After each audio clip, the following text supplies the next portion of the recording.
Ladies and gentlefish. First, this is recorded on New Year's, so happy New Year's. Happy 2026. This is kind of my resolution. I'm trying to get better at cooking. So, what better way to do it than looking at this secret to make fresh tomato sauce with my Kapir White? Um, Normally when I need tomato sauce, I buy it, you know. So, we're gonna learn how to make it today. Uh, let's see.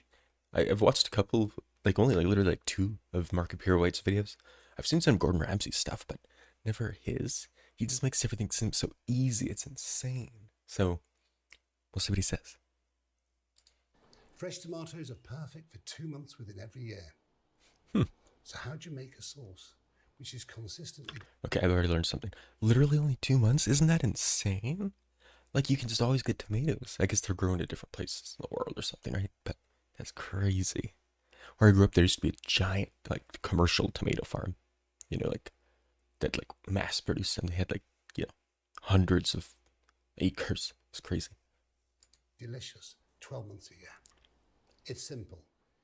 50% fresh, 50% tinned. It's as simple as that. Oh, Now let me show you. okay. I'm not gonna lie.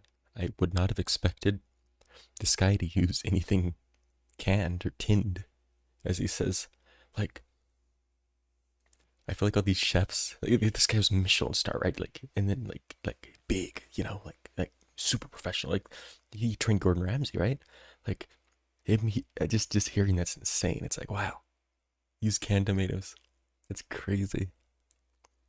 Okay, sorry, I keep stopping. We can all chop onions, but how well do we chop them? Probably bad. I grate them. Oh, doesn't that burn your eyes really bad though? And the same again, grate the garlic. So there we are. I was doing that the other day. Like, I was grinding cabbage to make some like egg rolls, and I got a little too close to the grater with my hand. I feel like it's really easy to do that.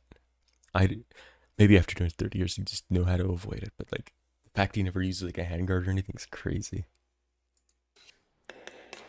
So you may ask, why do I grate the garlic? Why do I grate the onions?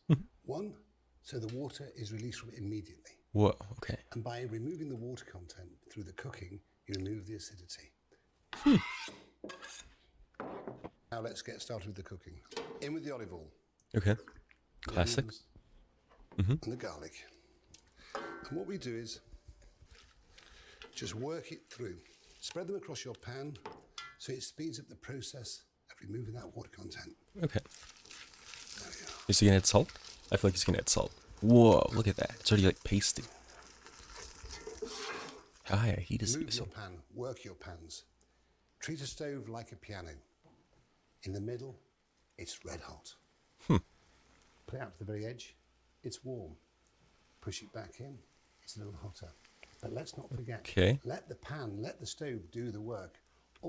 I don't really get the piano like metaphor here. Like if you play a piano anywhere, you can make it loud or hot. But maybe he's saying you just need to know how to like feel it, I guess. Like know how hard to press the keys. Maybe that's what he's meaning. I don't think I get that one quite yet. I'm not a professional enough. I'm practicing my maid skills, you know. I need to be a great chef. That's why we're doing this too, you know. Also, wait, hold on. I've watched literally one other video. This cow thing he has in the back. I think he has one on the other side of his kitchen. Why does he have multiple cows? And what is this thing? Looks like a butter churner thing. And is that a goose? Okay. Like it's kind of a cool kitchen. Looks like it's really cold though, doesn't it? All we're Anyway. there to do is to guide it. That's all. Just move it around. That's a really good point. You're right. If you can listen, It's cooking on you'll its hear own. the sizzling Great. rather than the boiling.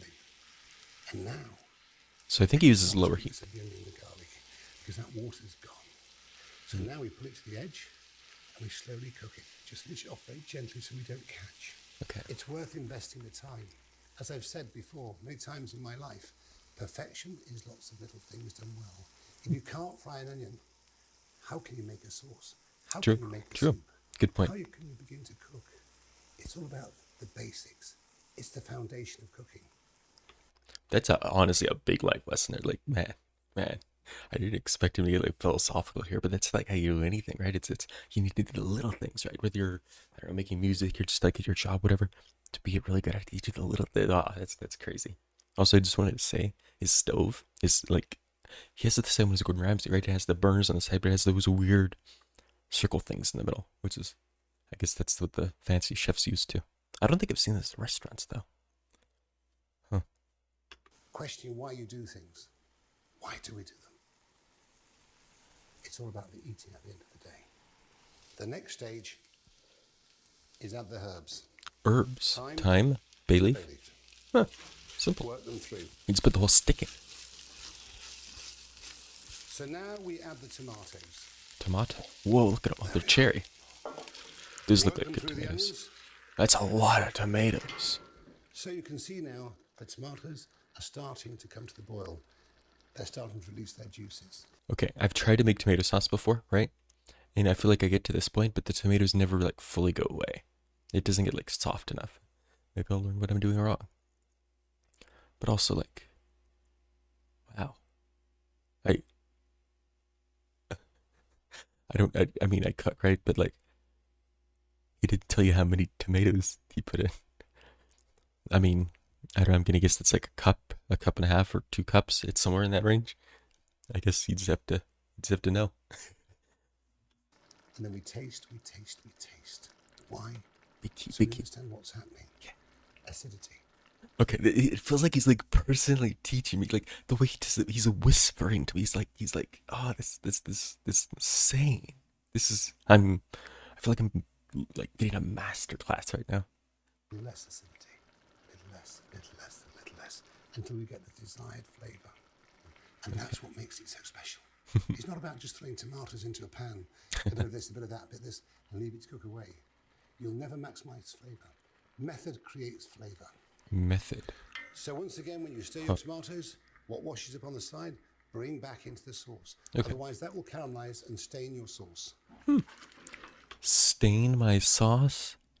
I don't think I understand that one. It makes it darker, or does it like affect the flavor? I assume just makes it darker. But I never thought about that one, to be honest. It's really, really smart. When I tried to make tomato sauce before, it did get stuck to the sides, and I didn't put it in. Huh. Now I know. Also, okay, his tomatoes look like they've melted a lot more, and I don't know why mine didn't. Maybe I was using too high a heat, I guess. Also, you don't know how long it's been cooking, so I guess, I don't know. We'll see. This is awesome. You have to have a love affair with food. If you have a love affair with food, how can you create something which is delicious? And that's what happened to me as a young boy. Way before I walked into the kitchen, I fell in love with nature. I wanted to be a gamekeeper. I wanted to be a river keeper. Mother Nature became my surrogate mother. So by appreciating the natural beauty of Mother Nature, and look how you hold it, how you touch it, how you taste her, where you take her. So it's time now to add the tomatoes.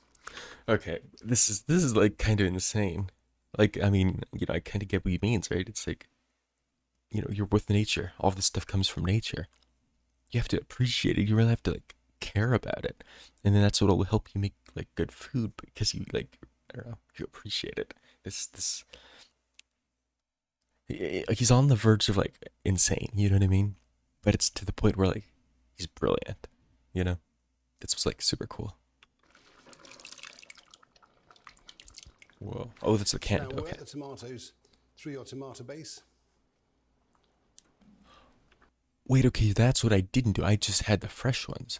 So that's the key. You put in canned ones, because those have like the brighter color, and I guess a slightly different flavor too, right? Because those are unseasoned normally. Huh, okay. I feel like I need to try this now, Look at that. Just work that through. So now slap. we bring it to the boil. And to finish, a cartouche.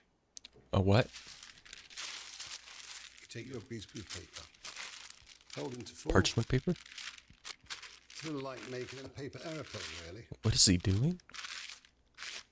And measure it so the point goes bang on the centre. What is he doing?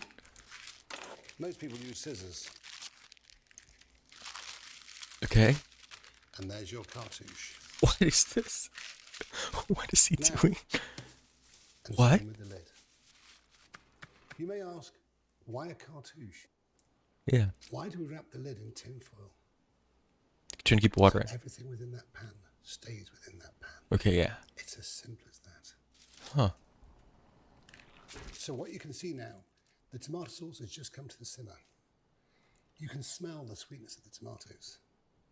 And you can see the richness in colour and the intensity. Uh-huh. Because when you cook, if you don't put flavour in at the start, it's not going to be there at the end. In the oven.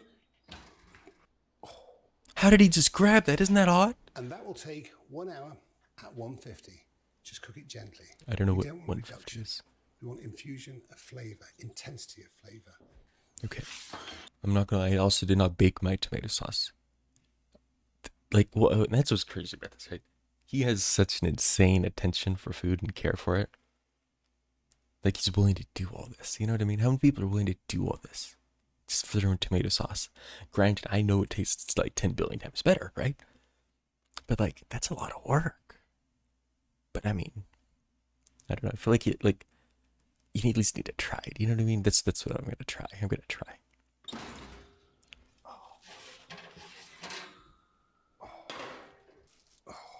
So, we pass our sauce Oh, he left through the a thing in. conical strainer, not a chinois. A what? A what? A what? Pass our sauce through a conical strainer, not a chinois. Not a Some chamois? texture. A chemical strainer? I'm gonna be. I don't know what the difference is, man. Hold on. I'm kind of curious. He said a conical strainer, not a chamois. What is a chamois? Okay. Fine mesh cone shaped. Okay. What is a conical strainer?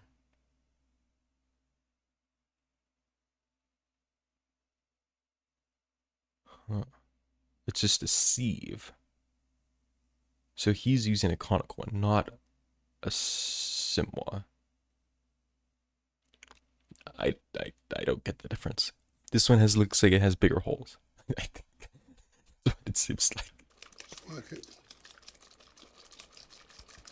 Push it all the way through until the pulp is dry. It's about maximising flavour. This is your base sauce. This is like intense care. Look at that. So scrape that out. Do it again. Proceed again.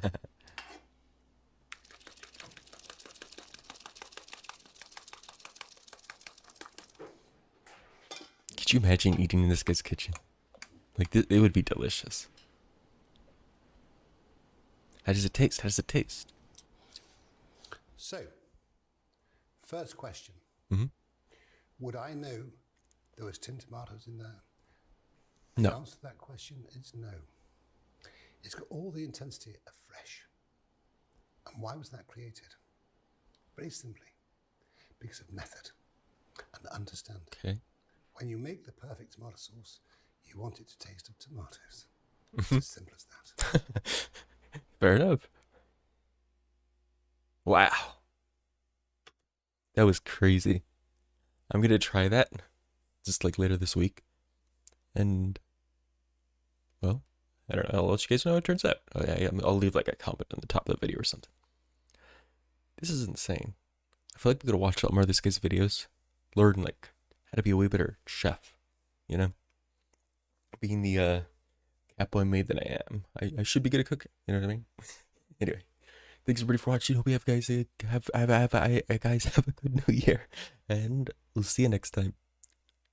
Peace.